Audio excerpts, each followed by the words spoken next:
उन्हाळ्यात पोटाला थंडावं देणारं हे असं क्रीमी पौष्टिक मिक्स फ्रूट कस्टर्ड हे खायला जेवढं चवदार लागतं तेवढं शरीराला आपल्या पौष्टिकही आहे. शिवाय बनवायलाही जास्त वेळ लागत नाही. सध्या खूप जास्त प्रमाणात उन्हाळा आहे, त्यामुळे काहीतरी थंड खाण्याची इच्छा होते.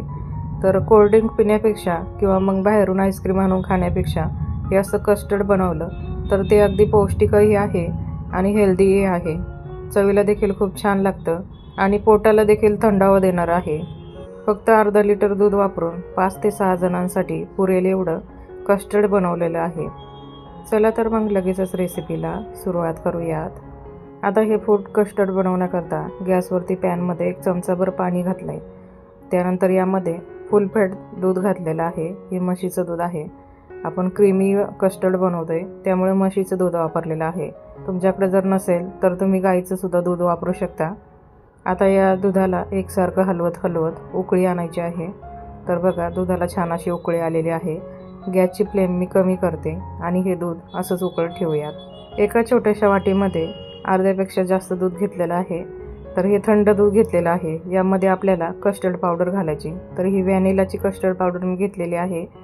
यामध्ये आता 2 चमचे एवढं ही कस्टर्ड पावडर घालून घ्यायची. याने आपल्या कस्टर्डला रंगही छान येतो आणि चवही छान येते. तर पॅनमध्ये सुरुवातीला आपण अर्धा लिटर दूध घातलं होतं. तर त्याच्या व्यतिरिक्त हे दूध आहे, त्यातील हे दूध नाही. छान असं कस्टर्ड पावडर दुधामध्ये मिक्स करून घ्यायची. यामध्ये अजिबात गुठळ्या होऊन द्यायच्या नाहीत. यानंतर आता उकळत्या दुधात आपल्याला थोडं हे कस्टर्ड मिक्स केलेलं दूध घालायचं आहे. एकदम सर्व ओतायचं नाही, नाहीतर याच्या गुठळ्या होतात. एका हाताने चमच्याने दूध हलवत राहायचं. कस्टर्ड पावडरचं दूध यामध्ये घातल्यानंतर अगदीच 1 ते 2 मिनटामध्ये हे एकदम असं दाटसर होतं. तर इथे तुम्ही पाहू शकता हे दूध एकदम असं दाटसर झालेलं आहे. हे दूध आता एकसारखं हलवत 2 ते 3 मिनिट शिजवून घेतलं.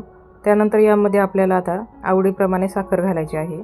मी इथे अर्ध्या वाटीला थोडीशी कमी साखर घातलेली आहे. चमच्याने मोजलं तर 4 चमचे एवढी साखर भरते. तुम्ही तुमच्या आवडीनुसार कमी जास्त साखरेचं प्रमाण करू शकता. साखर घातल्यानंतर हे कस्टर्ड पुन्हा थोडंसं पातळ होतं. तर परत आपल्याला 2-3 मिनटं शिजवून घ्यायचं आहे. तर बघा या पद्धतीचं थोडंसं असं दाटसर होईपर्यंत असं चमच्याला थोडंसं बोटाने ओढलं तर अशी लाईन बनली पाहिजे. असं एवढं आपल्याला शिजवून घ्यायचं आहे. म्हणजेच एवढं दाटसर होईपर्यंत आपल्याला शिजवून घ्यायचं आहे. त्यानंतर आता लगेचच एका बाउलमध्ये हे कस्टर्ड काढून घेऊया. हे दूध आपल्याला पूर्णतः थंड करून घ्यायचं आहे.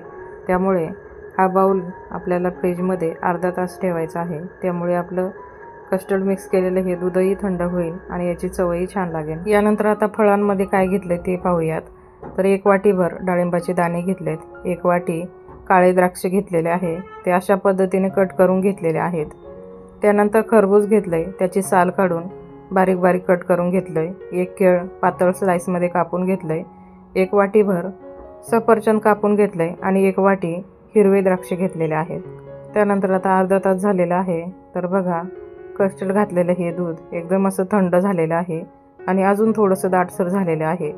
आता हे एकदा असं मिक्स करून घ्यायचं. एकदम असं तुम्हाला क्रीमी दिसत असेल. यामध्ये आपण व्हॅनिलाचं कस्टर्ड पावडर घातली त्यामुळे ते अधिकच छान लागतं. तुम्ही एकदा नक्की बनवून पहा. खूप सोपं आहे आणि चवीलाही छान लागतं. शिवाय हेल्दीही आहे, पौष्टिकही आहे. यानंतर आपण जे फळं कापून घेतली होती ते यामध्ये घालून घ्यायची.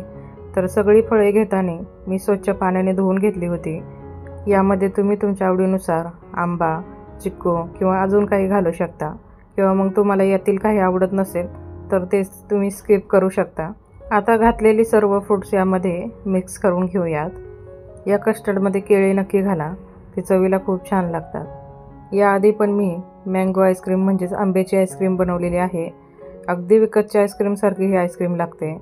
रेसिपी पाहायची असेल तर लिंक डिस्क्रिप्शन बॉक्समध्ये दिलेली आहे. सर्व फळं छान अशी मिक्स करून घेतली तर आपलं हे फ्रूट कस्टर्ड खाण्यासाठी तयार आहे.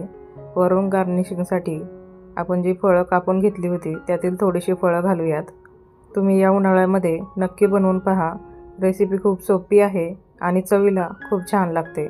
अशाच नवनवीन व्हिडिओ सोप्या पद्धतीने पाहण्याकरता व्हेज नॉनव्हेज तडका या चॅनलला सबस्क्राईब करा. शेजारील बेल आयकॉनवरती क्लिक करा. रेसिपी आवडल्यास लाईक करा, शेअर करा. परत भेटूयात अशाच एका नवीन रेसिपीसोबत. तोपर्यंत धन्यवाद.